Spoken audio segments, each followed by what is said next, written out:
Bienvenidos una vez más a Storylab en español. Hoy abrimos las puertas a una historia que parece una fotografía perfecta. Una pareja exitosa, una amistad inquebrantable, una vida construida con esfuerzo y amor. Pero todos sabemos que las fotografías solo capturan un instante, una superficie. No nos muestran las grietas que se esconden debajo, las verdades no dichas que, con el tiempo, pueden derrumbar hasta el más sólido de los cimientos. La historia de hoy es sobre una de esas grietas, una que se convirtió en un abismo y que unió a dos mujeres en el lugar menos esperado, el epicentro de una traición. Ellas nos enseñarán que, a veces, del dolor más profundo, pueden hacer la estrategia más brillante. Con nosotros tenemos a Isabela, lista para contarnos cómo la vida que conocía se desmoronó y cómo decidió recoger los pedazos para construir, en lugar de un hogar, una venganza. Isabela, bienvenida a nuestro laboratorio de historias. Gracias por el espacio. Es hora de que esta historia se cuente con mi propia voz. Isabela, llévanos al momento en que la fotografía de tu vida aún parecía perfecta. ¿Cómo era ese mundo antes de las grietas? Mi mundo era impecable. Estaba casada con Matías desde hacía casi 20 años. Éramos esa pareja que la gente admira. Él, un genio de las finanzas, yo, una periodista. Te había decidido cambiar la sala de redacción por el diseño de interiores, enfocándome en nuestro hogar y en crear la plataforma perfecta para su éxito. Matías y su socio, Julián, habían fundado una firma de inversiones que era la envidia de todos. Y yo, honestamente, me sentía orgullosa. Sentía que su éxito era mi éxito. No éramos solo un matrimonio, éramos un proyecto de vida en común. Y en ese proyecto estaban también Julián y su esposa, ¿cierto? Por supuesto, Julián estaba casado con Verónica. Los cuatro éramos una unidad. Viajes, cenas, celebraciones, todo lo hacíamos juntos. Verónica y yo éramos muy unidas. Ella era diseñadora gráfica, una mujer vibrante, creativa. Confiábamos la una y la otra. Nos contábamos todo. O eso es lo que yo creía. Juntos, los cuatro habíamos construido un círculo social impenetrable. Una burbuja de éxito y felicidad. Desde afuera, y también desde adentro, todo parecía estar en su lugar. Cada pieza, cada persona, cada sonrisa, todo encajaba a la perfección. Pero las cosas que parecen perfectas, a menudo son las más frágiles. ¿Cuál fue el primer sonido, la primera vibración que te hizo sospechar que algo estaba a punto de romperse? Fue algo sutil, casi administrativo. Yo llevaba las cuentas personales y las tarjetas de crédito. Un día, revisando el estado de cuenta de Matías, vi un cargo que no me cuadraba. Un brazalete carísimo de una joyería de autor en el centro, una tienda a la que yo nunca iba. Se compró un martes por la tarde, un día en que se suponía que él estaba en reuniones fuera de la ciudad. Mi cumpleaños y nuestro aniversario ya me han pasado. No había ninguna fecha especial a la vista. Por un segundo pensé en una sorpresa adelantada, pero algo no se sentía bien. La discreción de la compra, el día, el lugar, era una nota discordante en nuestra perfecta sinfonía. ¿Lo confrontaste en ese momento? No directamente. Esa noche, durante la cena, le pregunté casualmente por su viaje, si todo había ido bien. Él me contó su día con un nivel de detalle que nunca usaba. Fue entonces cuando, fingiendo que acababa de recordarlo, le dije: por cierto, vi el cargo de la joyería. ¿Estás planeando alguna sorpresa o es un regalo para una clienta? Y ahí lo vi. Solo fue un instante, un parpadeo demasiado lento, una tensión casi imperceptible en su mandíbula. Sonrió, esa sonrisa encantadora que usaba para cerrar negocios, y me dijo: astuta como siempre. Es para la esposa de un inversor suizo. Cumple 50 y es un detalle para afianzar la relación. Quería que fuera una sorpresa para todos. La excusa era perfecta, lógica, impecable, pero fue precisamente su perfección lo que me heló la sangre. No había duda, ni sorpresa, ni una pizca de vacilación. Tenía la respuesta lista. Y en ese momento, supe con una certeza que me recorrió todo el cuerpo que ese brazalete no era para la esposa de ningún inversor. Y que mi esposo, el hombre con el que había construido mi vida, era un mentiroso extraordinario. Esa noche no lloré. Simplemente despertó a la periodista que llevaba años dormida dentro de mí. Y ella tenía una sola misión: encontrar la verdad. Es increíble, Isabela. Cómo un solo detalle, una respuesta demasiado perfecta, puede activar una alarma interna que llevábamos años sin escuchar. Así que la periodista en ti despertó. ¿Cuál fue tu primer paso en esa investigación secreta? ¿Por dónde empieza uno a desenmascarar al hombre con el que comparte su vida? Lo primero que aprendes en periodismo es a no dejar que tus emociones nublen los hechos. Me convertí en dos personas. De cara al exterior, seguí siendo la Isabela de siempre, la esposa cariñosa, la anfitriona perfecta. Mantenía la rutina, le sonreía a Matías, le preguntaba por su día. Pero por dentro, mi mente era una sala de guerra. Cada pregunta que hacía tenía un doble propósito. Cada gesto suyo era analizado. Empecé por lo digital, que es lo más fácil. Él era descuidado, confiaba en mi aparente desinterés por sus aparatos. Una noche, mientras dormía, usé su pulgar para desbloquear su teléfono. Sentí un asco terrible, como si estuviera profanando algo, pero la necesidad de saber era más fuerte. ¿Y qué encontraste en ese primer vistazo? Nada obvio. Matías era inteligente. No había mensajes comprometedores, ni nombres sospechosos, pero sí noté algo. Usaba una aplicación de mensajería encriptada, de esas que se borran solas, y la usaba con un solo contacto, guardado bajo un nombre clave, Proyecto Z. No había historial de chat, por supuesto. Era un callejón sin salida, pero también una confirmación. Nadie usa ese nivel de secretismo para hablar de trabajo. Mi siguiente paso fue el GPS del coche. Ambos teníamos una aplicación familiar por seguridad. Él nunca se preocupó de desactivarla. Revisé sus trayectos de los últimos meses, y ahí estaba el patrón. ¿Un patrón? Sí, todas las semanas, a veces 2 veces por semana, hacía una parada de 1 o 2 horas en un barrio específico del otro lado de la ciudad. Un barrio residencial, tranquilo, sin oficinas importantes, sin restaurantes de moda, sin nada que justificara una visita de trabajo. Era siempre a media tarde. Esas paradas coincidían con supuestas reuniones con clientes que se alargaban. Lo tenía el dónde. Solo me faltaba el quién. Me imagino la procesión de pensamientos, la angustia de ponerle un rostro a esa traición. Era una tortura. Cada mujer que nos cruzábamos en eventos sociales se convertía en una sospechosa. Analizaba sus miradas, sus gestos cuando hablaban con Matías. ¿Era ella o ella? Me estaba volviendo paranoica, pero sabía que la especulación no me llevaría a ninguna parte. Necesitaba pruebas irrefutables. Así que un martes por la tarde, cuando me dijo que tenía una de esas reuniones largas, decidí seguirlo. Me puse una gorra, gafas de sol, tomé mi propio coche y me mantuve a una distancia prudente. El corazón me latía tan fuerte que sentía que podía romperme las costillas. ¿Y te llevó a ese barrio? Directo, sin desvíos. Lo vi aparcar en una calle arbolada, frente a una serie de apartamentos modernos y discretos. Se bajó del coche, miró su teléfono y caminó hacia uno de los edificios. Yo aparqué más atrás, donde tenía una vista clara de la entrada principal. Esperé. Cada minuto se sentía como una hora. Mi cabeza era un torbellino. ¿Saldría alguien a recibirlo? ¿Tocaría un timbre? ¿Qué iba a hacer yo si lo veía entrar en una casa? Pero no hizo nada de eso. Se quedó en la acera, como si estuviera esperando a alguien. Y entonces, a lo lejos, vi otra figura acercándose. Caminaba con una familiaridad, con una soltura que me heló los huesos. Era una mujer. Por la distancia no podía verle bien el rostro, pero su silueta, su forma de moverse, algo dentro de mí se encogió.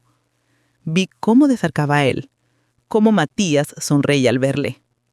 Y entonces, justo antes de que se abrazaran y entraran juntas al edificio, ella se giró un instante bajo la luz del farol y la reconocí. No era una extraña. No era la esposa de un cliente, Era Verónica.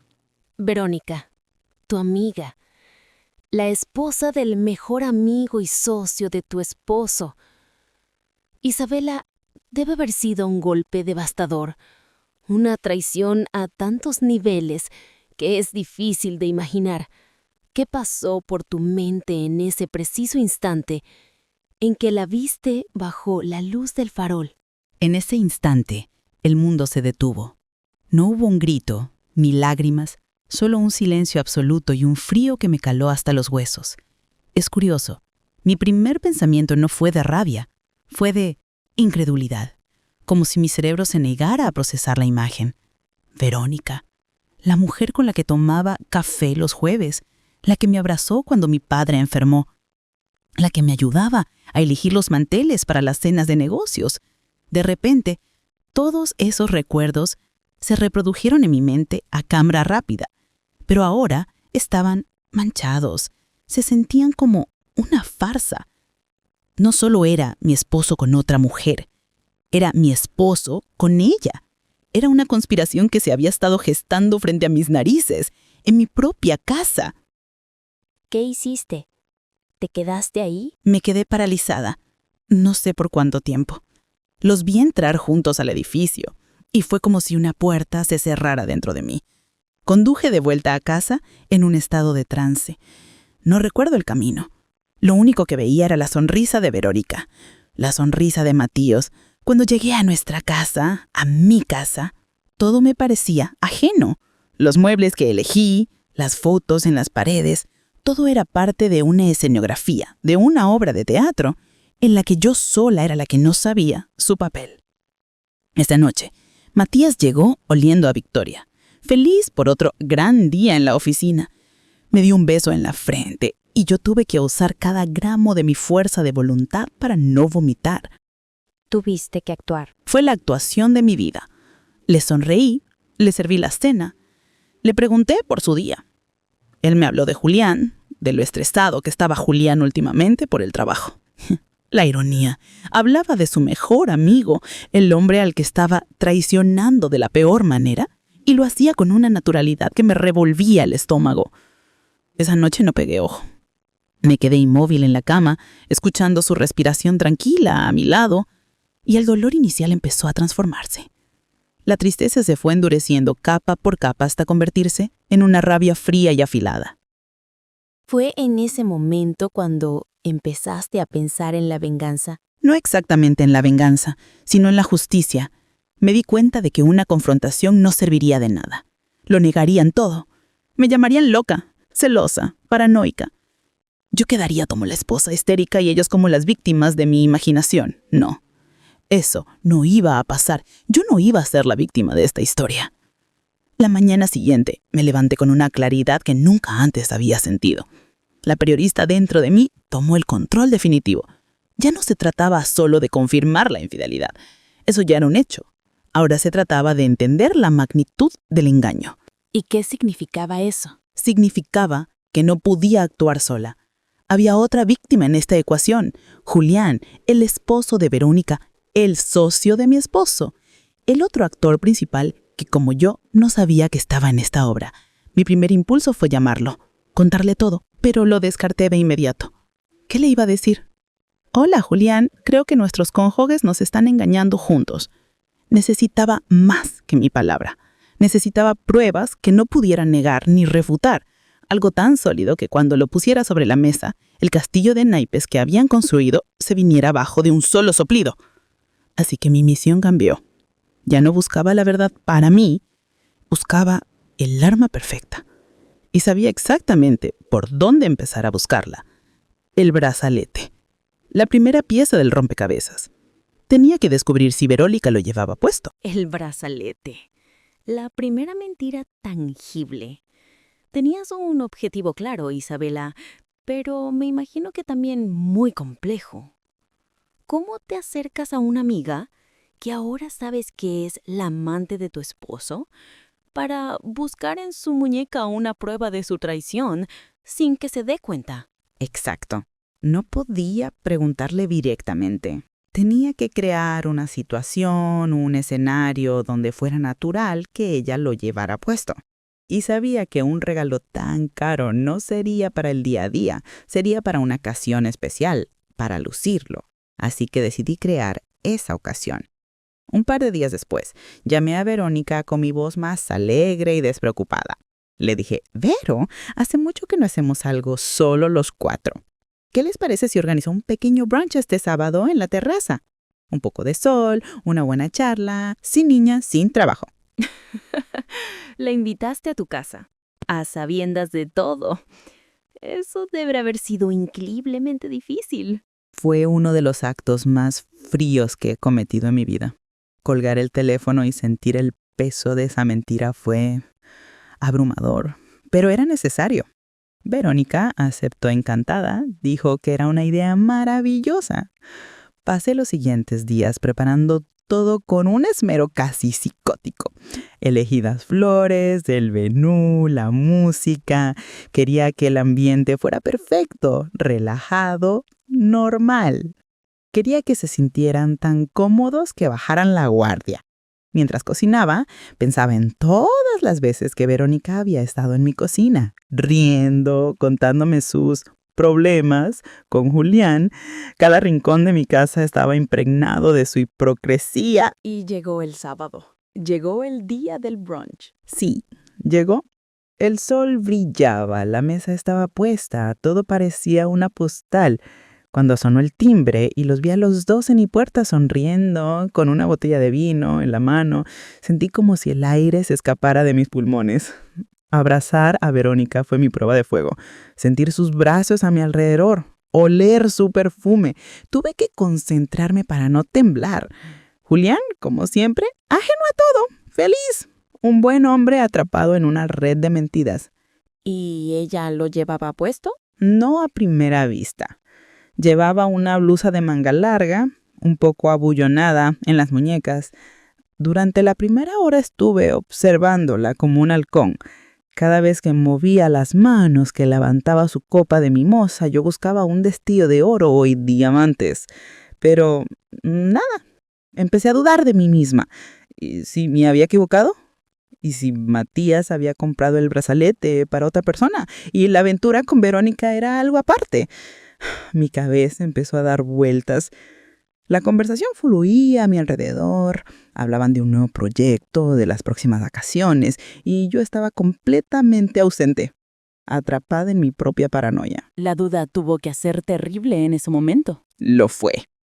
Pero entonces vi mi oportunidad. Estábamos sirviendo el póster. Una tarta de frutos rojos que había hecho. Al pasarle su plata a Verónica, accidentalmente dejé que mi mano temblara un poco y una gota de coulis de frambuesa cayó directamente sobre el puño de su blusa blanca. ¡Ay, Vero, qué torpe soy! Perdóname, exclamé con la cantidad justa de mortificación. Ella se rió y dijo que no pasaba nada. Y entonces hizo exactamente lo que yo esperaba que hiciera. Se remangó la manga con la otra mano para limpiar la mancha con una servilleta. Y ahí estaba, brillando bajo el sol del mediodía. Era inconfundible, un diseño de oro entrelazado con pequeños diamantes incrustados. Lo había visto en la página web de la joyería. En ese momento nuestras miradas se cruzaron por una fracción de segundo y en sus ojos no vi sorpresa ni confusión. Vi un destello de pánico, un reconocimiento helado. Ella supo que yo lo había visto y yo supe que ella sabía. Ya no había vuelta atrás. La Guerra Fría acababa de empezar. Ese cruce de miradas fue una declaración de guerra sin una sola palabra. Isabela, en ese momento, la dinámica tuvo que cambiar por completo. ¿Cómo terminó ese brunch? ¿Cómo se comportaron todos después de que el secreto quedara expuesto, al menos entre ustedes dos? Fue como si la temperatura de la terraza hubiera bajado 10 grados. La conversación se volvió forzada, casi un murmullo. Julián y Matías no se dieron cuenta del cambio. Seguían hablando de negocios, ajenos a la corriente eléctrica que nos atravesaba Verónica y a mí. Ella ya no me miraba a los ojos. Se tocaba el brazalete nerviosamente por debajo de la mesa. A los 10 minutos alegó un terrible dolor de cabeza y dijo que necesitaba irse a descansar. Matías, notando por fin la tensión en ella, aunque sin entender la causa, la apoyó de inmediato. La despedida en la puerta fue la escena más hipócrita que he presenciado. Abrazos fríos, sonrisas que no llegaban a los ojos. Mientras abrazaba a Verónica, le susurré al oído, tan bajo que solo ella pudo oírme: «Ese brazalete te queda precioso». Sentí como todo su cuerpo se tensaba. Fue mi primer disparo. Un disparo directo. ¿Sabías que eso la pondría en alerta máxima a ella y, por extensión, a Matías? Era exactamente lo que quería. Quería que tuvieran miedo, porque la gente con miedo comete errores. Y no tuve que esperar mucho. Esa misma noche Matías llegó a casa con una actitud completamente diferente. Se acabó el esposo encantador. En su lugar había un fiscal. Se sentó frente a mí en el salón y me dijo con una frialdad que nunca le había conocido: «Isabela, tenemos que hablar». Verónica me llamó. Dijo que fuiste increíblemente grosera con ella, que la hiciste sentir muy incómoda en nuestra propia casa. ¿Qué demonios te pasa últimamente? ¿Estás distante? ¿Paranoica? El contraataque.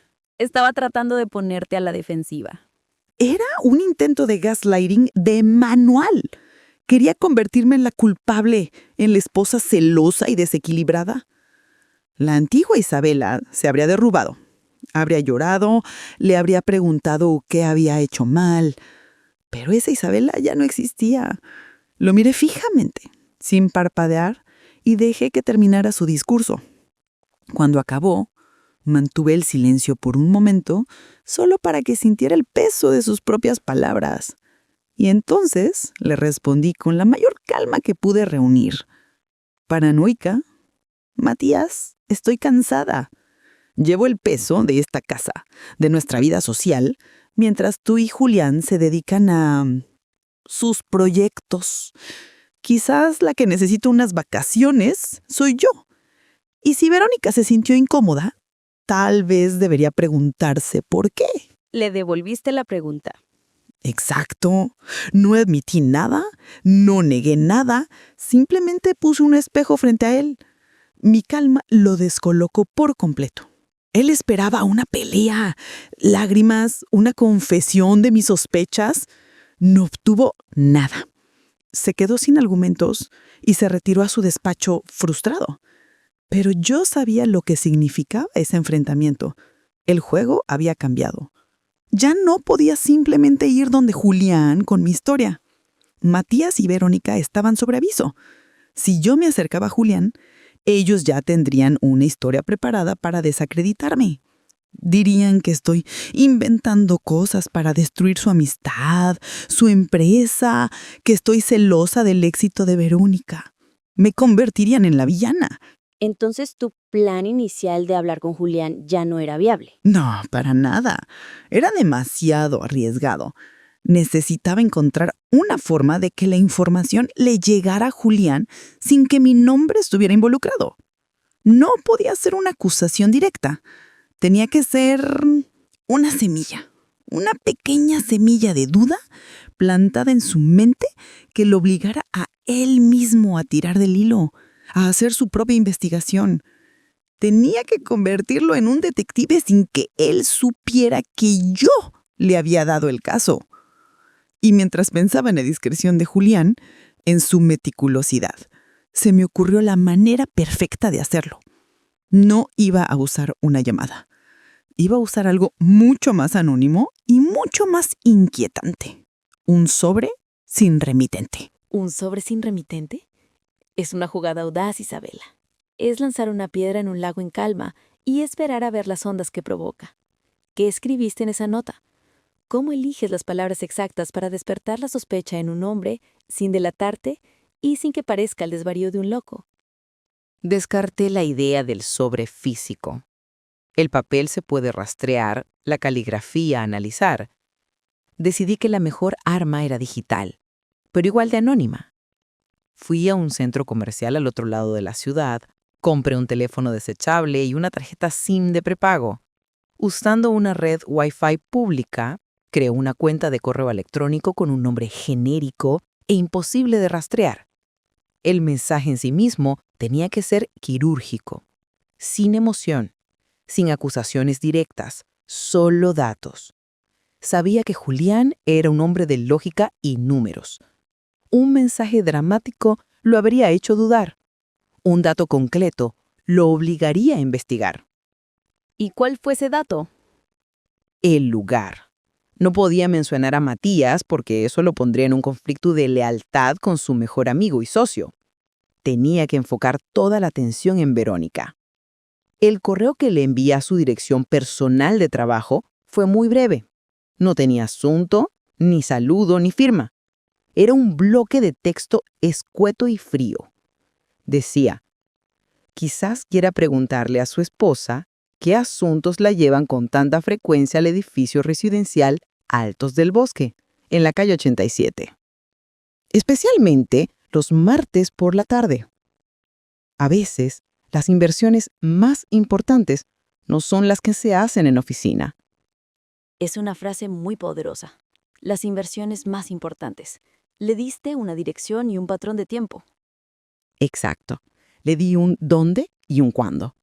Suficiente para que él mismo pudiera verificarlo. La dirección del edificio la había memorizado el día que lo seguí. Y al mencionar inversiones, usaba su propio lenguaje, dándole un toque de seriedad como si fuera un soplo de alguien de su propio círculo. Después de enviarlo, borré la cuenta de correo, saqué la tarjeta SIM del teléfono, la partí en dos y la tiré en una alcantarilla. Destruí el teléfono en casa. No dejé ningún rastro. A partir de ese momento ya no había vuelta atrás.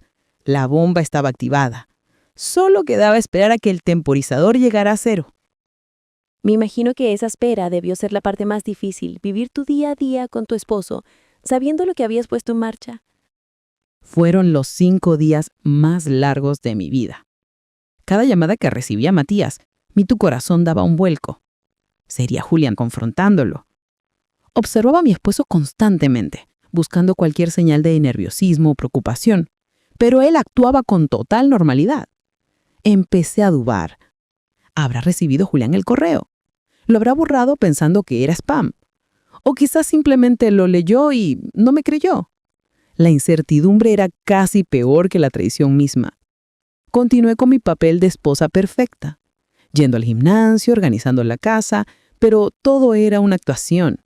Por dentro solo había un grito silencioso. ¿Y ahora qué? ¿Y finalmente pasó algo? Sí.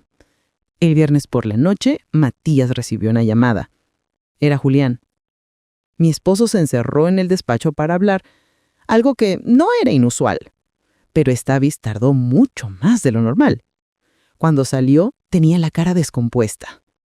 No era la cara de un hombre de negocios preocupado. Era la cara de alguien que ha visto un fantasma. Estaba pálido, casi gris. Me miró de una forma extraña, con una mezcla de sospecha y miedo. No me dijo nada, solo que Julián estaba pasando por un problema familiar y que la reunión de socios de lunes quedaba cancelada. Yo asentí, fingiendo una vaga preocupación, pero por dentro solo había un grito silencioso. Lo sabía. Julián lo sabía. La piedra que había lanzado acababa de golpear el fondo del lago y las ondas estaban empezando a llegar a la orilla. La onda expansiva de esa bomba silenciosa acababa de golpear tu hogar. Isabela lo sabía. Y aunque tú no estuviste allí para presenciar su reacción, viste el resultado en el rostro de tu esposo. ¿Qué pasó en los días siguientes? ¿Cómo se navega en una casa donde tu esposo es un volcán a punto de estallar y tú eres la causa secreta de la erupción? El fin de semana fue una obra de teatro, del absurdo. Matías estaba fuera de sí. Caminaba de un lado a otro de la casa, con el teléfono en la mano, intentando llamar a Julián una y otra vez, pero Julián no le contestaba. Me lanzaba miradas cargadas de veneno, como si intentara leerme la mente. Sabía que yo tenía algo que ver, pero no tenía cómo probarlo. ¿Tú sabes algo de esto?, me preguntaba. Y yo, con la mayor inocencia, le respondía, ¿saber qué, cariño? Me tienes muy preocupada.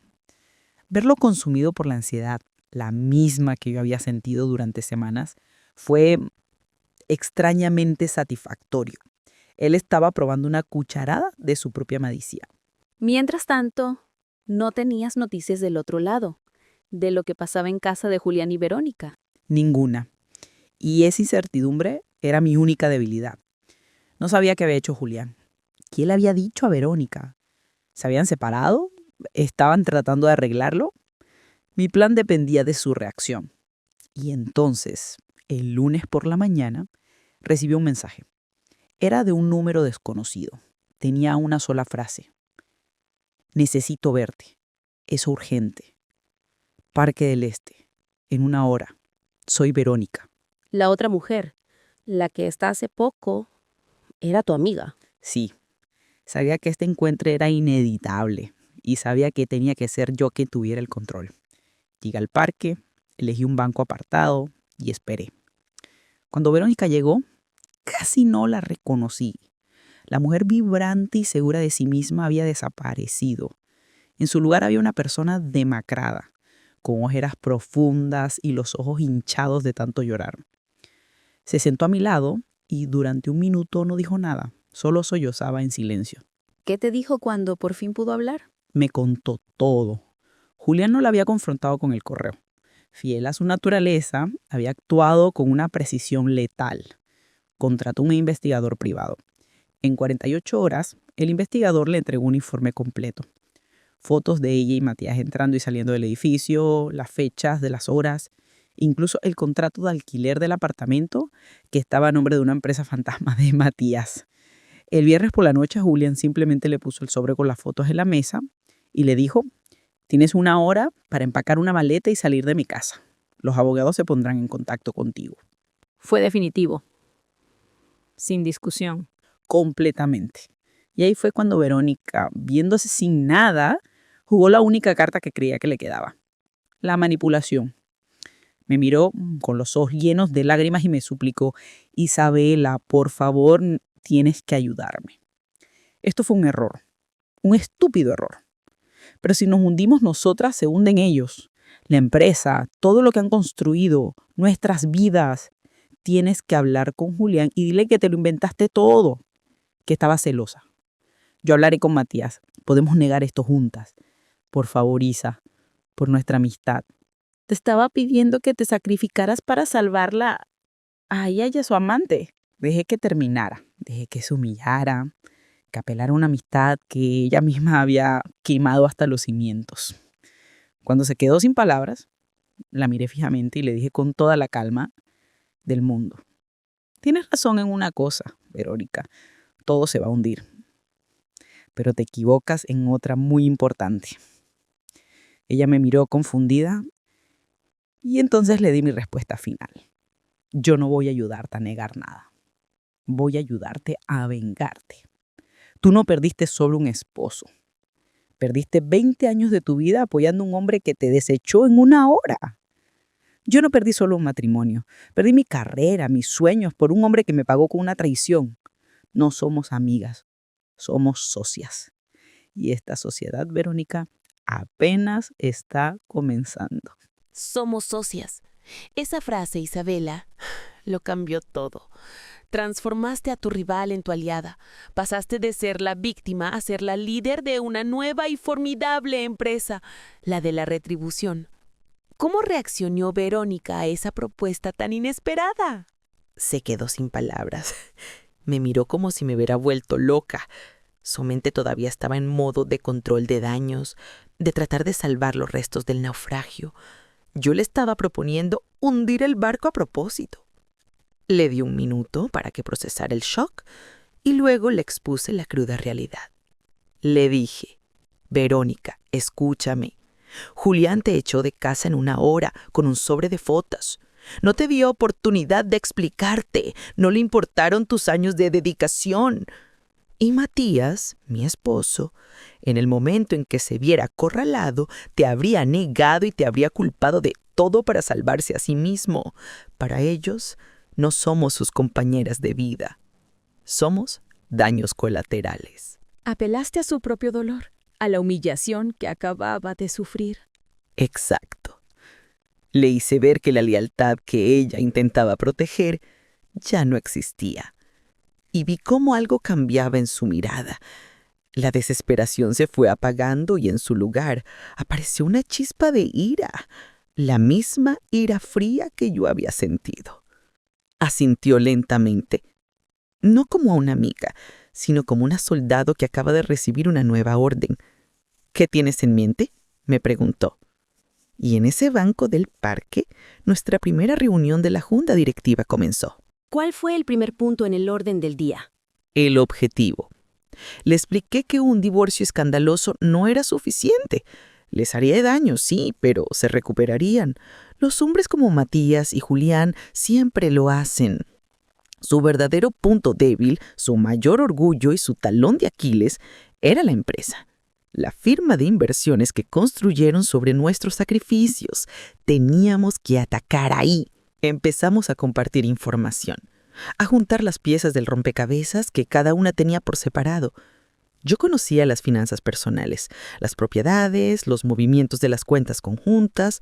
Ella, por su parte, al ser la esposa de Julián, quien era el cerebro operativo, conocía detalles de los clientes, de los proyectos. Unieron sus conocimientos para crear un mapa completo de su mundo.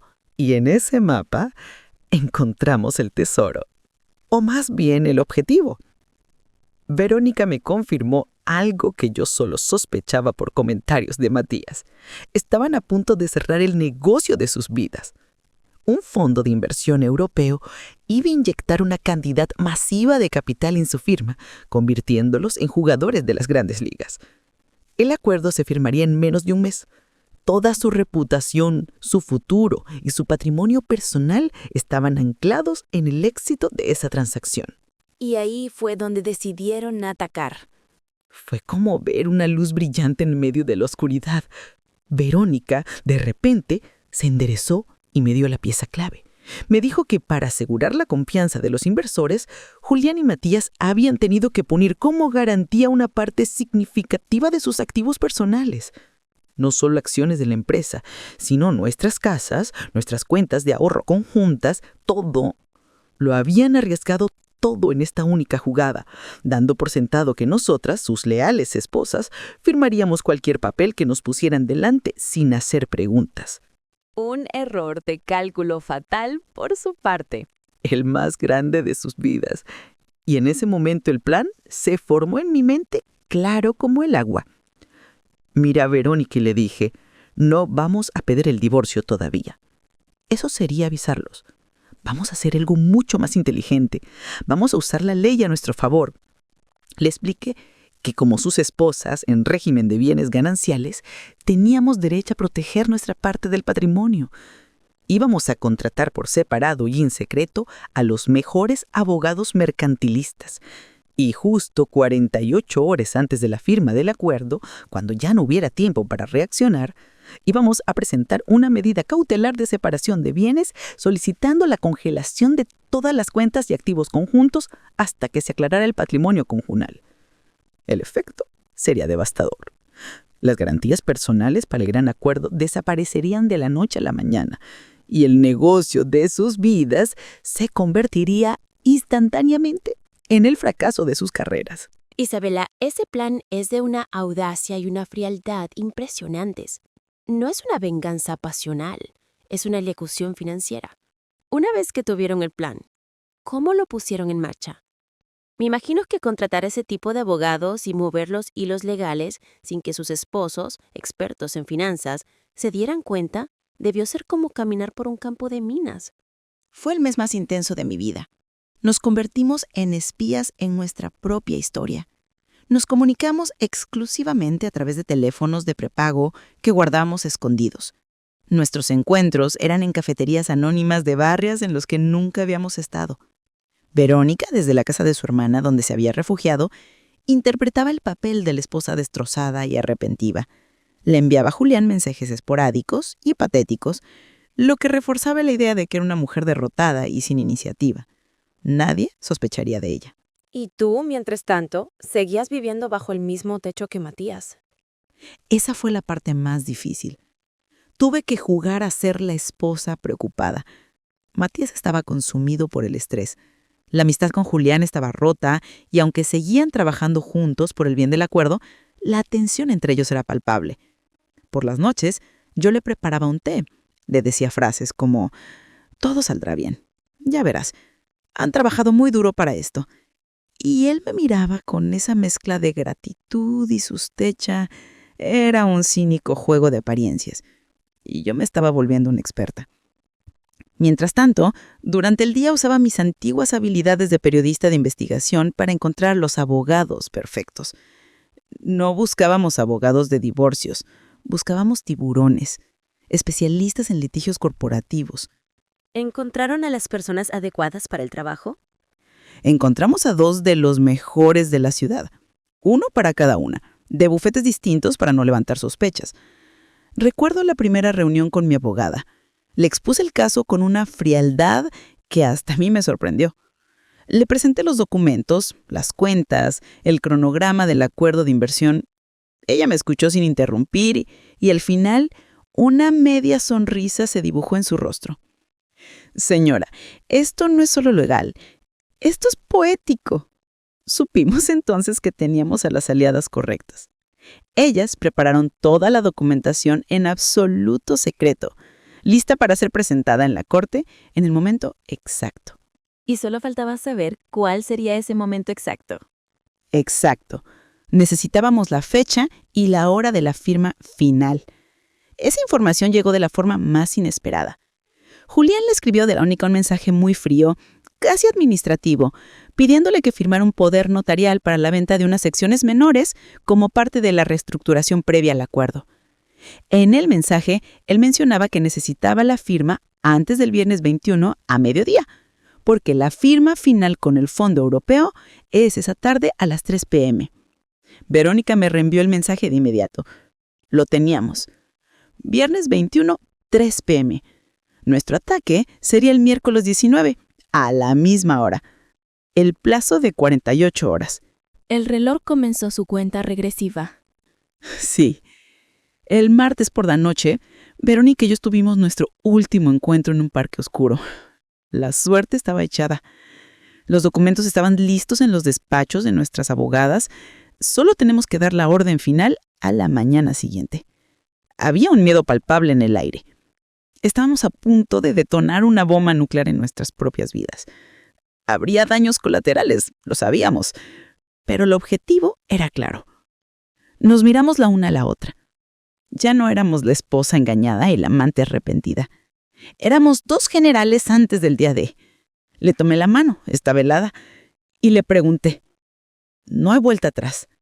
¿Estás lista? Y ella, con una luz de acero en los ojos, me respondió, nací lista. Y entonces llegó el día, miércoles 19, el punto de no retorno. Isabela, después de semanas de planificación secreta, de vivir una doble vida, ¿cómo se siente dar la orden que sabes que va a demolerlo todo? Esa mañana, Matías se despertó eufórico. Era el hombre más feliz del mundo. Cantaba en la ducha. Eligió su mejor traje. El acuerdo estaba prácticamente cerrado. Solo quedaban los últimos almuerzos y formalidades antes de la gran firma del viernes. Me dio un beso antes de irse y me dijo, mi amor, prepárate.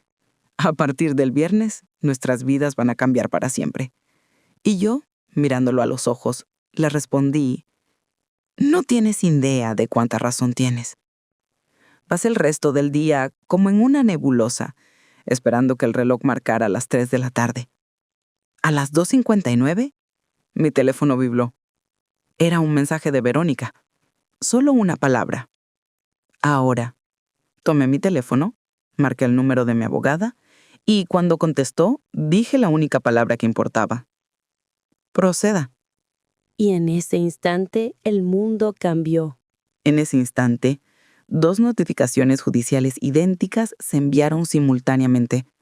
Una al bufete de abogados de la empresa de Matías y Julián y otra al bufete que representaba a los inversores europeos. La maquinaria legal se había puesto en marcha. El resto de la tarde fue extrañamente silenciosa. No pasó nada. Y esa calma era casi más aterradora que una explosión. Sabía que la información estaba viajando por los canales corporativos, de un abogado a otro, creando una onda de pánico silenciosa. ¿Cuándo llegó la primera señal de que la bomba había estallado? El jueves por la mañana. Matías ya se había ido cuando sonó mi teléfono. Era él. Su voz era una mezcla de confusión y molestia. Isa, ¿sabes algo de una notificación del banco? Me ha llegado un aviso de una retención judicial en nuestras cuentas. Debe ser un error administrativo, pero está retrasando una transferencia clave. ¿Te ha llegado algo a ti? Con mi voz más serena, le dije que no sabía nada, pero que lo revisaría. Colgué y sonreí. No era un error. Era el primer temblor. El principio del fin. El fin llegó a las 2 de la tarde. La puerta de casa se abrió de un portazo. Matías irrumpió en el salón. No era el hombre eufórico del día anterior. Era un animal acorralado. El traje arrugado, el pelo revuelto, los ojos inyectados en sangre. Tiró su maletín al suelo y gritó, con una voz que no le reconocía. ¿Qué has hecho? La confrontación final. Me levanté del sofá, donde lo estaba esperando, y lo enfrenté. Ya no había necesidad de actuar. Ya no había nada que ocultar. ¿Por qué gritó? ¿Por qué destruirnos? Estábamos a punto de lograrlo todo. Dejé que se desahogara, y cuando por fin se quedó sin aire, le respondí, no preguntes por qué, Matías. Pregunta dónde. Pregunta en el edificio Altos del Bosque. Pregunta por qué Verónica tiene en su muñeca un brazalete que tú compraste. Pregúntate por qué durante 20 años te di mi vida y mi lealtad. Y tú me pagaste con mentiras mientras te acostabas con la esposa de tu mejor amigo. La verdad, toda la verdad, de golpe. Se quedó blanco como el papel. Toda la furia se desvaneció, reemplazada por un shock absoluto. Retrocedió como si lo hubiera abofeteado. Balbuceó algo que era un error que podía explicarlo, pero era demasiado tarde. Mientras intentaba encontrar las palabras, su teléfono empezó a sonar sin parar. Lo miró. En la pantalla se leía Inversores europeos. Lo ignoró. Volvió a sonar. Era el abogado de su empresa. Sonó una tercera vez. Era Julián. El asalto era total y por todos los flancos. El acuerdo estaba muerto. Los inversores se retiraban alegando fraude y ocultación de información sobre las garantías. Su socio, el hombre al que también había traicionado, lo estaba llamando para, seguramente, rematarlo. Se derrumbó en el sofá, con la cabeza entre las manos. No lloraba. Solo repetía una y otra vez. Se acabó. Todo se acabó. Y yo lo observé, de pie, sin una pizca de odio ni de placer, solo con un vacío inmerso. La justicia, a veces, no se siente como una victoria. Se siente simplemente como el final de una guerra muy larga. La justicia, como dices, Isabela, a veces no se siente como una victoria. Es el silencio que queda después de la batalla. Tu misión estaba cumplida. El imperio que ellos construyeron sobre mentiras se había derrumbado. ¿Qué pasa el día después? ¿Qué se construye sobre las ruinas? El día después es silencioso. Matías se fue esa misma noche. No hubo más gritos ni reproches, solo un hombre roto recogiendo sus cosas.